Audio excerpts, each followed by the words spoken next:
तर आज आहे नरक चतुर्दशी। तर yes, welcome back to this channel आणि सगळ्यांना नरक चतुर्थीच्या खूप खूप शुभेच्छा।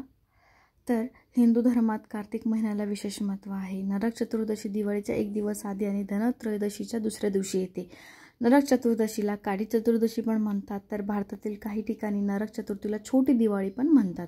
तर नरक चतुर्दशीच्या दिवशी यमराजाची पूजा केली जाते। संपूर्ण वर्षभरात फक्त हा एकमेव दिवस आहे ज्या दिवशी मृत्यूची देवता यमराजाची पूजा केली जाते। एखादा आजार किंवा कोणत्या अपघातामुळे होणारे मृत्यूची भीती दूर करण्यासाठी या दिवशी यमराजाची पूजा केली जाते। नरक चतुर्दशीला अभ्यंग स्नान करण्याची परंपरा सगळ्यांना माहितीच आहे।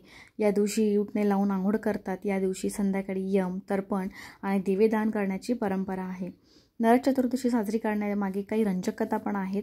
असे मानले जाते की या दिवशी दिवा लावल्याने यमराज प्रसन्न होतात आणि अकाली मृत्यूच्या भीतीपासून मुक्ती मिळते। तर नरक चतुर्दशीचे महत्त्व काय आहे? नरक चतुर्दशी दर दिवशी कार्तिक महिन्याच्या अमावस्येच्या एक दिवस आधी येते। हिंदू धर्मात नरक चतुर्दशीला खूप महत्त्व आहे।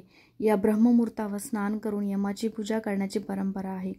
या दिवशी ब्रह्ममुहूर्तावर स्नान करून यमराजाची पूजा करणारा नरकात जाण्यापासून वाचतो आणि स्वर्गप्राप्ती करतो अशी धार्मिक मान्यता आहे। असे म्हटले जाते की जेव्हा भगवान श्रीकृष्णाने नरकासुराचा वध केला तेव्हा त्यांनी शरीराला तेल आणि उटणे लावून आंघोळ केली।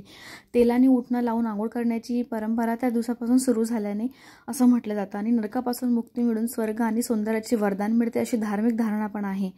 तर नरक चतुर्दशी का साजरी करतात?